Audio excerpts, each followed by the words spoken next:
Hello, good morning mga abangers. Iwan ko po yung susi dito. Ayun o. Ayun po. Comment down kapag nakuha nyo na po yung susi. Thank you. Ayun o. Ayun po yung susi, iniwan ko doon. Wala eh, walang tao. Uwi na kami. 2 bedroom siya na nandun sa taas. Sa second floor, 2 bedroom yan. Open 7 to 1. Katapat ng 7-Eleven. Ayun na nga, pangatlong beses chinek yung valid ID. May iwan po kami ng flight namin. Ay, may tayo pa. Kala niya, no? Meron pa tayong pasilip dyan. Ayun po. Guys. May mga ganun din, may mga jeep. Wala na ako masyado yung kukwento sa inyo, guys. Nagpaalam na nga ako eh. Ayan, Manila. Ang pinaka-main transportation dito is, alis na ako doon, daming lamok. Kaya itigil nyo na to. It's our last day dito sa Bohol.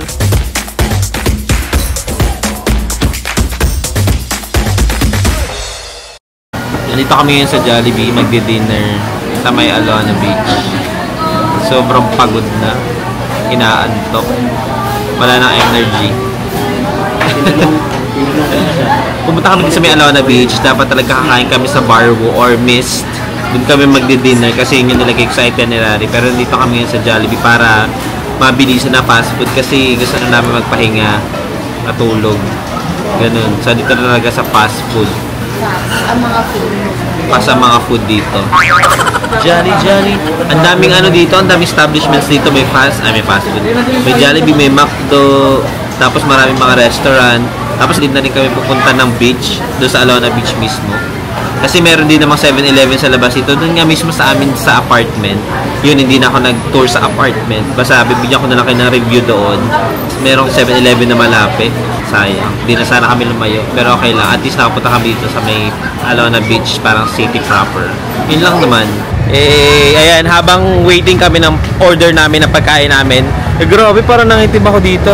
Habang waiting kami ng order namin ng pagkain dito sa Bida ang saya. Ayan.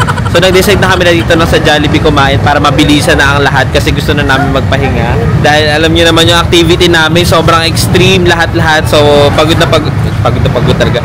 Pagod na kami. Kanina talaga nung nandun na kami sa apartment, diba, ang pinakalas activity namin is doon sa souvenir shop. Tapos diretso na kami sa apartment. Doon sa apartment medyo nagkakatamaran na kasi nga nakakapagod lahat ng sunod-sunod na activities namin the whole day. Tapos ang aga pa namin gumising. So kanina paglabas namin, magdi-dinner kami. Ang nilagay ko sa itinerary dito sa may Alona Beach. Itong Alona Beach, guys, ano siya para siyang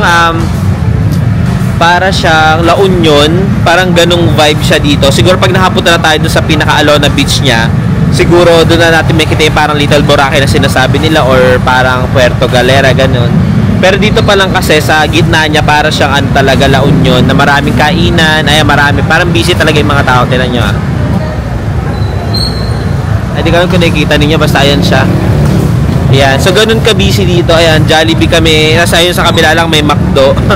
Diba? So, parang kompleto na rin dito, kumbaga. Puro quick story lang itong sasabihin ko kasi nagmamadali na rin kami. After namin dito sa Jollibee kumain ng dinner, pupunta kami ng 7-Eleven para mamili na pang-breakfast namin kasi kinabukasan 9 AM flight na namin. So, kailangan maagang gigising, breakfast, as alis na punta na ng airport para umuwi.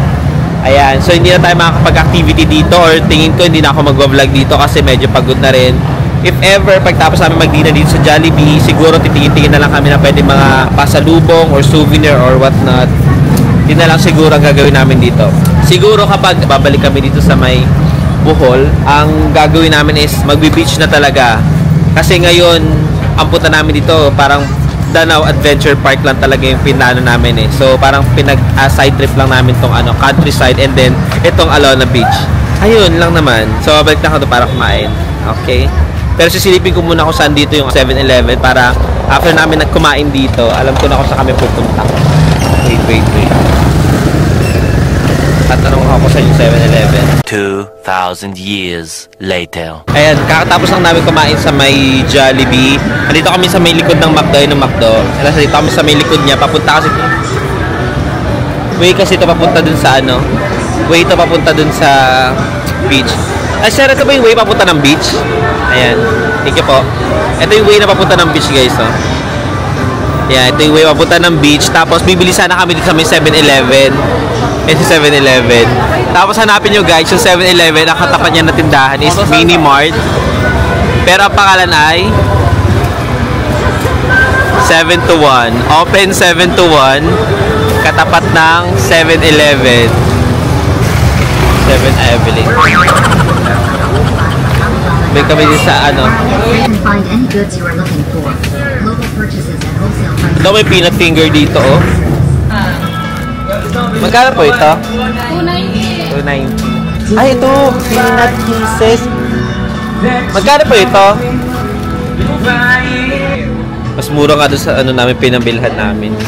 Yung pinamilihan kami. Yung peanut kisses dito, 250. Doon, mas mura doon sa pinamilhan namin. Mas mura nga doon sa pinamilhan natin. Ay, ayun. Isa pang ganyan, 3. Or, dumihan na. Wala ba isang galon? Wala. Ah, ay, ito, isang ganyan, oh. Ito na lang. Oo. Ilalagay sa ref. Almusal bukas. Hindi, iinom si Luya eh. Kuha na lang ako isang ganun. Isang ganyan. At 2 ganyan. Meron pa tubig. Wala na, yun yung nasa ref. Guys, mamimili lang muna kami. Mamaya na kayo makisali sa amin, ha. Tomorrow. Hello, good morning mga abangers. So, it's our last day dito sa Bohol. And kagabi, hindi na ako ganun maasyado talaga nakapag-vlog or nakapag-video kasi sobrang pagod na. Kung nanonood talaga kayo, sa day 1 namin dito, sobrang extreme na ng mga pinagagawa namin. And then day 2, kinontinue namin yung mga extreme doon sa Danao Adventure Park. And after that, tuloy-tuloy na yung journey namin doon sa countryside. Tour namin or yung parang land tour talaga dito sa may Bohol. Yun, tuloy-tuloy na siya. Tapos may mga activity rin kami na medyo, ay, ang daming lamok. Ang daming lamok dito. Yan, so aangat lang ako kaunti. Ay, nasa swing kasi ako. Uy! Okay. Alis na ako doon. Daming lamok. Ayan, so andito ako sa may gitna or garden. Hindi na ako masyado magko-quick tour. Hindi na ako masyado magkukwit. Hindi na ako magtutour dito sa may apartment na ano namin, na pinagstayan namin kasi sobrang gulo na sa loob. Hindi naman sobrang gulo. Kasi pag nag-tour ako doon, makikita nyo yung ang dami namin kalat, yung pinag-ainan namin. Tapos naglilikpit na rin kasi flight na namin mamaya. Ang flight namin kasi ngayon, day 3 namin dito, umaga, 9 AM ang flight namin. So, habang nag-aantay kami ng oras, magbubook din kami ng Grab. Yun yung kagandahan dito guys, meron ng Grab dito. Nung nakausap namin yung Grab driver na bago lang na-launch kasi yung Grab dito. So, ang pinaka main transportation talaga dito is bukod dun sa magre-rent ka ng motorcycle or magre-rent ka ng dami lumilipad. Hindi ako makapag-vlog ng maayos dito. Hangat nga ako dun. Ay, may tae pa. Doon ako sa may damuhan eh. Wait lang, daming lumilipad, may langaw, may lamok. Doon sa may gitna. Ito kasi guys yung pinaka-garden niya. Tapos merong swing, merong slide doon. Tapos meron siyang parang mga kubo-kubo na parang gazebo. Tapos meron din palang siso. So parang mini playground itong nasa gitna. Gamit ko quick story. So saan ako mag-start? Mag-start muna ako nung after ng land tour namin yung countryside. Dumiretso na kami dito sa apartment, sa Red Doors, Gaeas or Jayas apartment or Gaeas ata to. So yung nakuha naming room dito na nabuko to sa Agoda. 2 bedroom siya na nandun sa taas. Sa second floor, 2 bedroom yan. And then family size or family room ata ang nakalagay doon. Nakalimutan ko na basta para siyang family room, 2 bedroom. Ganun siya. Kasi dito sa may baba, may toilet and bath. Magkahiwalay siya, tapos merong mini dining area siya, tapos may lababo, may sink, tapos may ref, may electric stove, tapos yung may lutuan siya. Ayun, kakatapos lang din namin mag-almusal. So worth the price talaga siya guys, kasi sobrang mura ko lang to nakuha, sa totoo lang. 7 kaming adult, tapos may isa pang infant. So sobrang mura ko to nakuha. And meron silang free use of towels, ang daming shampoo, maraming sabon, although yung sabon hindi bumubula. So may mga minimal sablay siya, pero kung ikukumpara nyo kasi yung mga minimal sablay niya dito sa apartment na to, tapos doon sa price niya, sobrang worth it talaga siya. Kaya kung gusto ninyo ng mabilisan lang na pag-i-stayan, dito kayo mag-stay sa Gaeas apartment kung hindi kayo maarte. Kasi talagang siniksik ko lang to eh. Parang sinama ko lang to para at least may pag-stayan kami ng gabi bago kami pumunta sa airport para sa flight namin. Tapos yun, ang nangyari naman kagabi is after ihatid kami dito ni Kuya Juston, yung may birthday na driver. Nag-prepare na kami, nag-ayos na kami din, nag-antay ng oras para pumunta na kami ng Alona Beach para doon kami magdi-dinner tapos bibili kami sa 7-Eleven. Paglabas kasi na, habang nandito kasi kami, nagbubook na ako ng Grab ng 6-seater. So, since bagong launch lang ang Grab dito sa Bohol, lalo na dito sa may Panglao, kaunti pa lang daw yung 6-seater available sa Grab. So, yung pinakamarami dito is yung 4-seater lang, which is, dun talaga kami nababagay. Binook ko lang yung 6-seater to try, kasi nga, 7 adults kami para at least makamura din. Pero kasi, mali yun 6-seaters lang nakalagay, baka mamaya hindi kami kasya dun sa sasakyan na dumating. Kaya ang kagandahan yan, hindi muna ako nag-decide na magdalawang 4-seater. Pumunta muna kami dun sa reception, tapos nagtanong ako kung paano yung transportation galing dito sa Gaeas. Ano kasi ito, Libaong, Bohol. Tapos nagtanong ako doon kung paano magiging transportation ng tricycle or yung parang tricycle cab na tinatawag nila dito papunta ng Alona Beach. So nagsabi siya na nagpa-pass-by lang, dumadaan lang daw yung tricycle cab dito na walang terminal, mag-aantay lang talaga doon papara. And then yung presyo ng pamasahe is 150 pesos.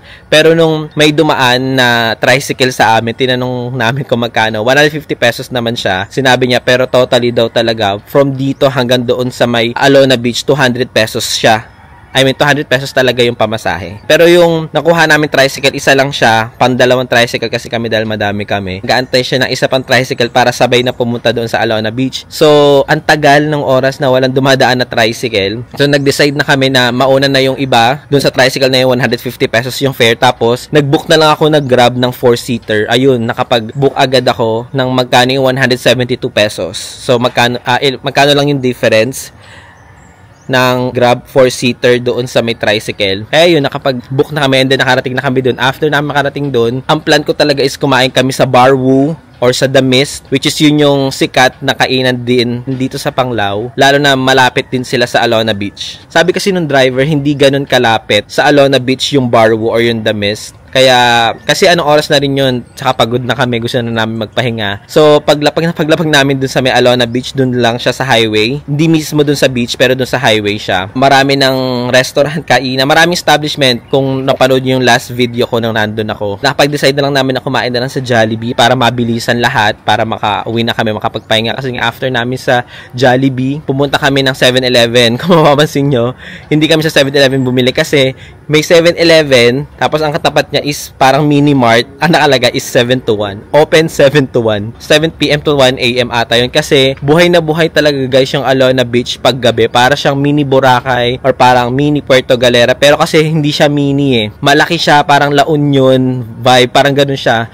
So, sabi din nung driver namin na si Kuya Juston yung may birthday, yung Panglao daw talaga dapat city na siya kasi kung nakita ninyo doon sa vlog, hindi ko alam kung na-videohan ko lahat, na parang city na talaga yung itsura niya pero isa lang kasi ang city dito sa Bohol, Tagbilaran lang. So ayun, ano pa ba? Wala naman ako masyadong story time sa inyo dito sa day 3 namin kasi nga pauwi na kami. So hindi ko alam kung makakapag-vlog or video pa ako hanggang doon sa pag-uwi namin. Siguro mag-video na lang ako tapos hindi na ako magsasalita ganyan. Kung meron man, isisingit-singit ko na lang ganyan. Pero kaya ako nag-story time ngayon kasi eto na rin yung pinaka-outro ko. Baka kasi mamaya hindi na ako makapag-video. And gusto ko lang din magpasalamat sa mga nakarating hanggang dito sa last episode natin. Thank you so much guys.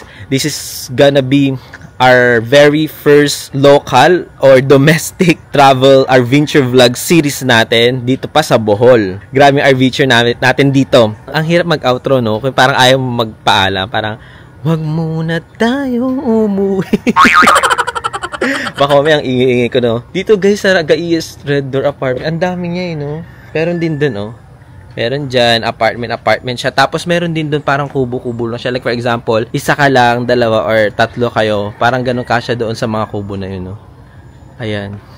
So, pwede dito. Kapag mabilisan lang talaga kayo, motorist hotel, yan, pwede yan dito. Ayun, so, wala naman na ako masyadong ikukwento sa inyo. And thank you so much for watching this adventure vlog series natin in Bohol. Actually, this is 2024 pero ma-upload ko to panigurado by 2025 na. Pero ang maganda kasi niyan, kung gusto mo talagang mag-start yung taon mo sa mga bagay na gusto mong gawin, buong taon na yon, dapat inuumpisahan mo siya. Ayan. Wow! Talaga naging nag-preach ka na dyan, na preacher ka na. Ayan. So, thank you you so much guys. Again, ilang beses na ako nagpapaalam. I hope na ituloy-tuloy nyo lang yung panonood. And I am also looking forward na makapag-post pa ng mga mas informative pa bukod dito sa mga kalokohang vlog na pinag-edit ko. Kasi puro kalokohan lang talaga tong mga mga vlog ko. Although may mga konting information, pero soon gagawa din ako ng mga informative episode para at least makatulong naman ako sa inyo if ever na gusto nyo bumiyahe or pumunta sa lugar na mga pinupuntahan ko. Ayan, so thank you so much again guys for watching. Hope to see you again on my next adventure vlog. Bye-bye! Eh, kala niya, no? Meron pa tayong pasilip dyan. So, eto, naglalakad na kami. 3 kami. Magta-tricycle kami or tuk-tuk. Tricycle cab kasi walang mabook, walang tumatanggap ng book. Siguro mas active to mga Grab pag gabi kasi buhay talaga dito pag gabi. Pero pag umaga, walang nag-a-accept na driver ng Grab. So buti yung isa kong ate may nag-accept ng Grab niya. Tapos kaming 3 naka-blurred kayo na ang ganda ng camera. Kaming 3 mag-tricycle na lang kami. Yung mga mabibigat namin gamit nandun na sa may Grab. Para makita-kita na lang kami sa airport. Iwan ko na lang dito. Yun nga lang ang disadvantage. Walang tao sa reception. Kaya iwan ko na ni Susi. Panoorin nyo na lang po sa vlog. Iniwan ko. Walang tao dyan. Kanina pa ako nagtatao po. Knock. Who's there? Yan. Sa may-ari po ng Gaea's apartment, kumuha po kami ng dito unit. Ayan. Iwan ko po yung Susi dito. Ayun o. Yan po. Comment down kapag nakuha nyo po yung Susi. Thank you. Ayun o. Ayun po yung Susi. Iniwan ko doon. Wala walang tao. Uwi na kami. May iwan po kami ng flight namin. So ito, hanap kami na ang trike. Yan, nagkapara kami dito ng Actually, naghahanap pa rin kami ng driver sa Grab. Habang nag-aantay kami ng tuk-tuk dito sa tuk-tuk. Habang naghahanap kami ng tricycle cab. Masipag yung nag-pick up pala dito na nag-Grab. Yun din yung kotse na naghatid dun sa isang kotse na nanggaling sa Alona Beach. Pero siguro iba na yung driver, di ko lang sure. Siya pa rin yung driver o siya pa rin daw ata yung driver. So masipag siya. Yan, antay lang kami ng tricycle cab. Ganun yung mga tricycle cab. Para at least ma-experience yung tricycle cab. Ang pinaka main transportation dito is meron din mga mga ganun din, may mga jeep. May mga jeep dito kasi doon sa airport, merong mga bus papunta ng Tagbilaran. Maximizer go. Meron na ako off mo na. GAP 8030. May nakuha na akong Grab. Parang siya rin 'to eh. Marami yan. Dalawa lang silang umiikot dito. Gray Toyota naman Vios. Pero kamukha niya. May nakuha na kaming Grab. So kapag transportation, pwede kayo mag-Grab para antay na lang. Tiyan mo, blurred ka dyan. Ito yung maganda sa camera to, blurred yung pag malayo yung pagmumuka, blurred. Para pag naglalakad ako habang nagsasantang ganyan. Kasi nai-issue na yun eh, nasasama yung mga mukha nila sa vlog, tapos pinapadelete. Para kapag nag-vlog ka, tapos gaganyan salta-salta ka dyan, hindi na nakikita yung mga tao sa likod, blurred na sila. Para hindi mareklamo. So, ang init. Ayan na siya ata. Gray. I'm on my way. 8 minutes nandito na siya. Hindi na ako nag-tour dito. Dito kami guys sa may Red Doors. Kilala din siya ng mga tuk-tuk driver. Itong Red Doors. Basta sabihin nyo, Red Doors Music Laban. Basta sabihin nyo, Red Doors Libaong. Libaong kasi itong lugar. Libaong Panglao.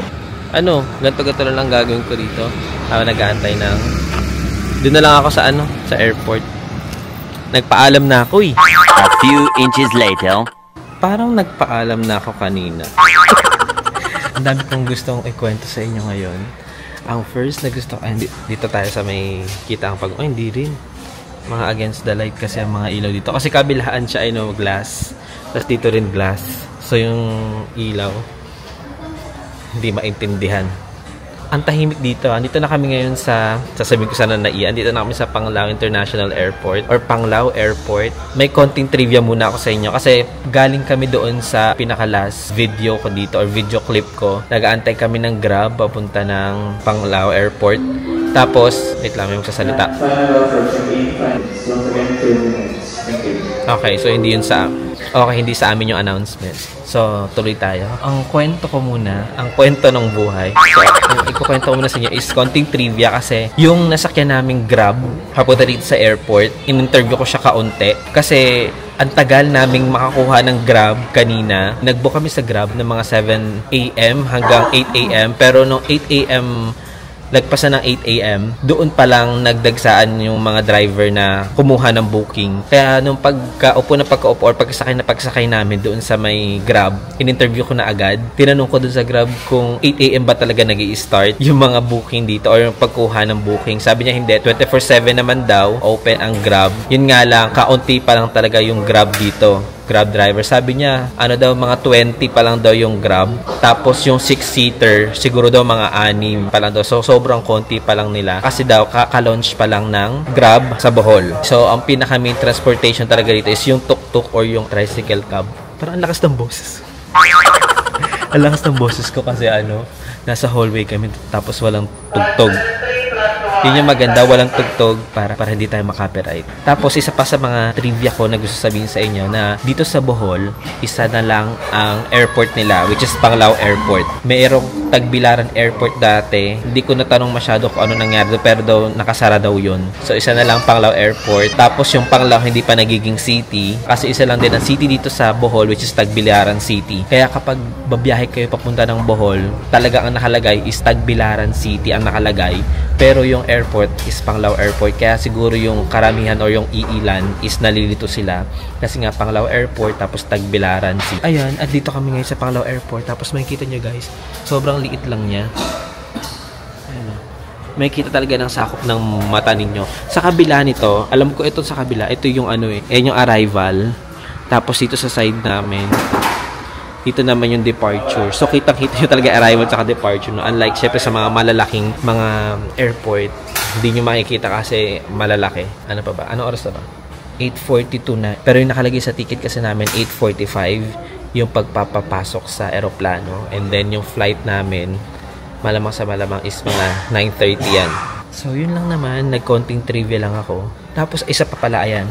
Isa pa sa dito sa Panglao Airport, advice lang na lagi nyong ilabas yung ID ninyo. Kasi syempre, domestic naman Hindi naman kailangan ng passport. So, valid ID, lagi nyo siyang ilabas kasi galing sa labas, papasok dito, merong security check ng mga gamit. So, i-scan yun. So, para siyang custom din.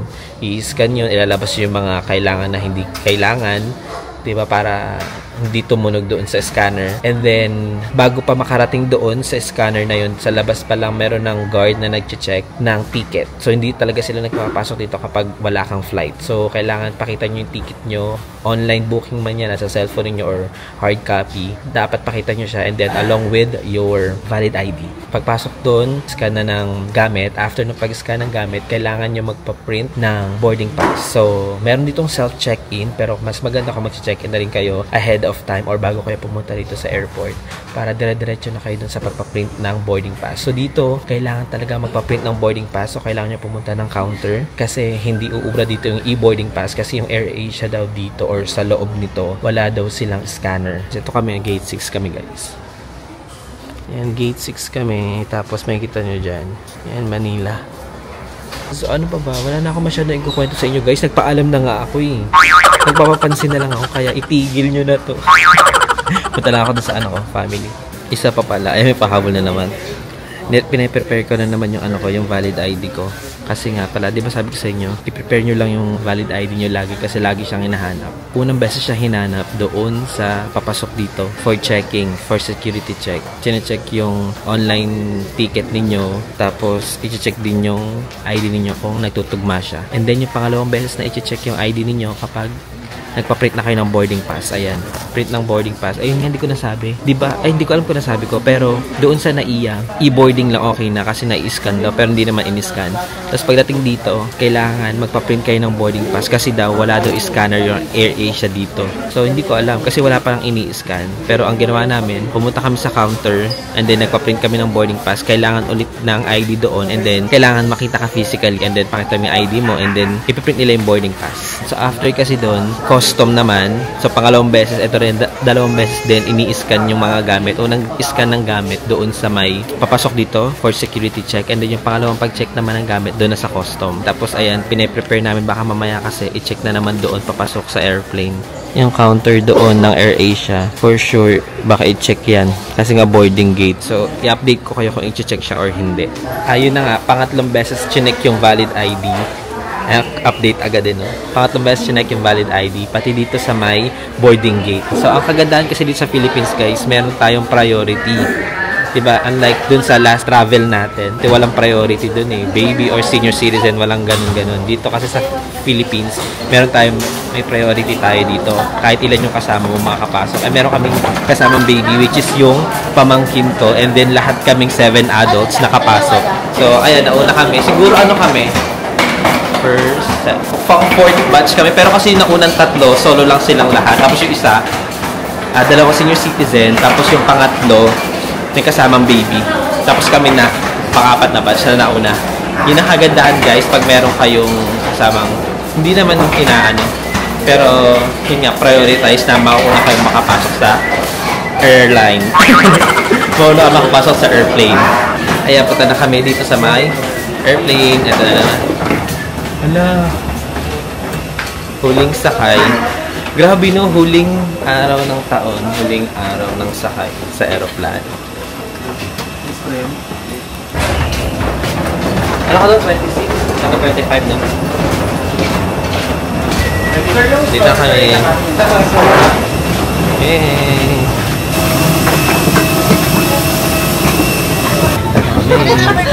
25. Morning dulo po. Morning po. Hi, morning. Hello guys. Ang lamig. Alam, may tugtog, may copyright. Let's fly and go. AirAsia. Oh, kami unang-una guys na wala pa nakasakay halos. Good morning. 25. Isang hilera. Kahit saan na dyan, basta 25. Atin yun. Kahit saan. Sinisigaw pa kahit saan.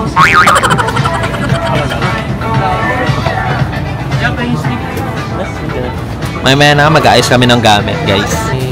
Nakapasok na kami sa loob ng aeroplano. Siguro mag-video tayo mamaya na lang sa NAIA. Kung kaya pa. Pero pag hindi na, thank you so much for watching. Until our next adventure vlog. Paalam na naman siya, oh. We're going home to the place where we belong. Kaya yung kulay red, ay yung ano, orange, ayun na pala. Na, ang liit lang ng terminal to kahit yung pauwi na. I mean, arrival. Ayun, oh. Ang liit lang. Wala na. Pagka-land ng aeroplano namin, ayun, lalabas na doon sa my bridge. Tapos, dire-diretso na, labas, exit na. Kasi pagbaba mo, kuhaan na ng mga check-in baggage. Tapos, exit na siya agad. Wala nang kung ano-ano pang dadaanan. Well, ganun din naman sa iba. Pero, dito lang kasi sa terminal to is maliit lang. Kasi nga, domestic nga siya. Ayun lang naman, wala na. Ito na, the end na talaga. Ito na talaga pinakahuling video kapanood nyo dito sa aming Bohol trip. Kaya, bye! See you at my next adventure vlog. I don't think so.